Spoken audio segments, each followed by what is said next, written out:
Hello everyone, Books with Banks back again with another Malazan video, back this time to continue this series and this reread of E.N.C. Esslemont's Path to Ascendancy Malazan books. Before I get further into the video, if you haven't already, please like and subscribe. But now for the video. I'm a little over halfway through Esslemont's Deadhouse Landing, I'm just through chapter 10. Again, this is book 2 in his Path to Ascendancy series, which is a prequel series to his novels of the Malazan Empire, but also to his co-world designer Ericsson's Malazan Book of the Fallen.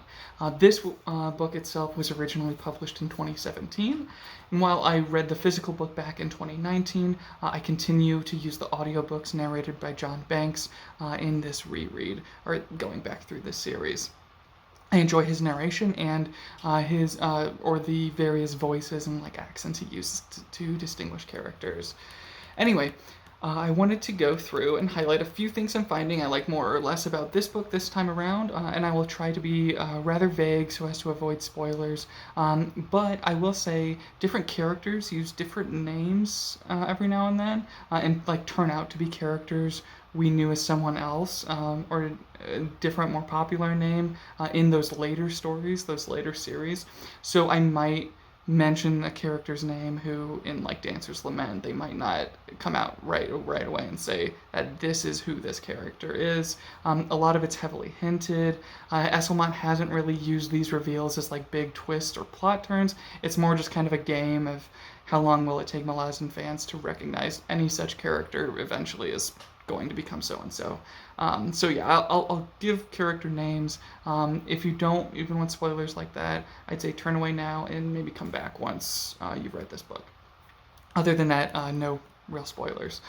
I do want to kind of touch back on comments I got from my Dancer's Lament coverage, though, before getting too much into this one, and my videos about this first book. I got some really great comments.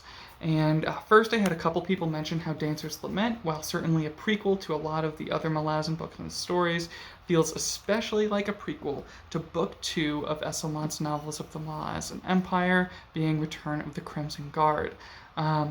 This really strong connection between these two books comes from the Liheng setting. The mages in that city are in both of these books, and of course the inclusion of past and future Crimson Guard members and Crimson Guard characters both appear in these works. So if you've read and enjoyed Return of the Crimson Guard, or if you've read only Dancer's Lament and you've enjoyed this, I definitely would recommend reading the other one of these two that you haven't gotten to yet, because they really do complement each other nicely. I can bridge this to the book I'm currently on as well, though, because there continues to be references to certain storylines of Return of the Crimson Guard here in Deadhouse Landing. However, those references aren't as strong with this one as they were with Dancer's Lament. But as far as setting goes, the majority of the second book takes place in Malaz City on Malaz Isle, which is where you have the conclusions to a couple of Ericsson's books, sure, but also the entirety of Esslemont's first novel of the Malazan Empire, Knight of Knives. So in other words, I'd say Dancer's Lament is to Return of the Crimson Guard, as Deadhouse Landing is to Knight of Knives, as far as points of connection and interesting callbacks and references. And I never would have thought about making those connections or comparing those works if it wasn't for the comments. So thank you, those of you who did comment on my previous videos. Thank you so much.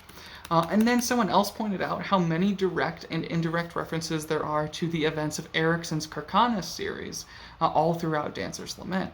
Now, I haven't picked up on too many so far with Deadhouse Landing, but Dancer's Lament definitely does read at times like Esslemont and Ericsson were really playing off of each other's creative energies and developing their drastically different, unique efforts at prequel stories.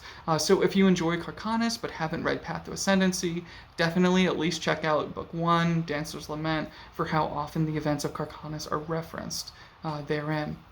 Alternatively, if you haven't read Carcanus, but if all the references to the Tice conflict and the Andean Laotian peoples that you found in Dancer's Lament, if all of that stuff stood out to you and intrigued you, fear not, there are a ton of answers and more fleshed out explanations of those events and an amazing story to go along with those explanations in Erickson's prequels, in Erickson's Carcanus books. So that's mainly all I wanted to say as far as catching up on comments, but now let's talk about Deadhouse Landing. This one right here.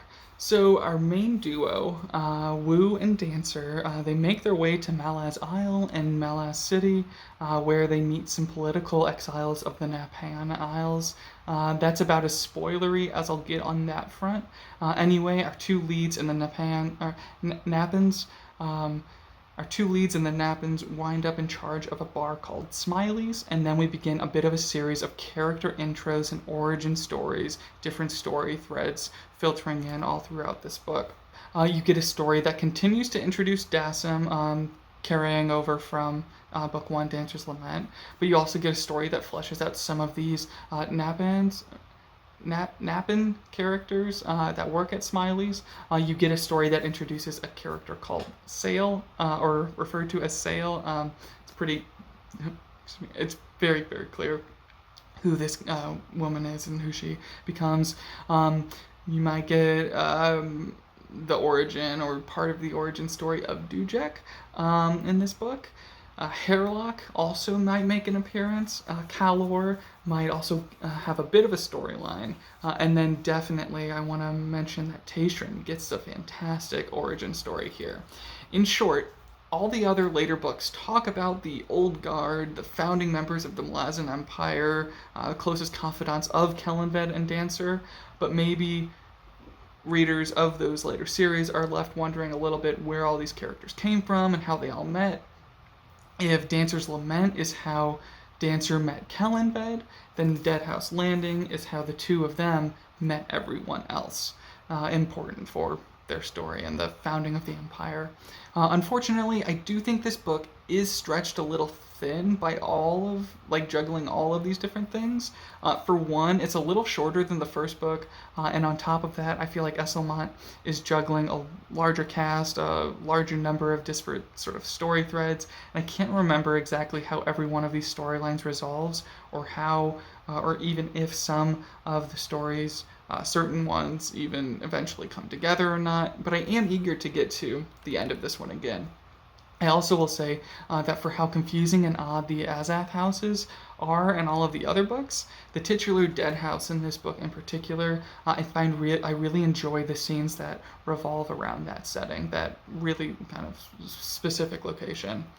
Anyway, hopefully that didn't sound too negative. I will say that I remember enjoying Tayshrin's story the most of everyone in this book from the first time I read it, and so far the second time through, I think that opinion still holds up. It's easily my favorite, kind of origin story, how this character came into the fold. A really fascinating look into religious zealotry with kind of an Inquisition tone and plot sort of going on there. I also really like Dassam's continued story there, and everything he's going through, specifically why he might be changing locations, picking up and moving a little.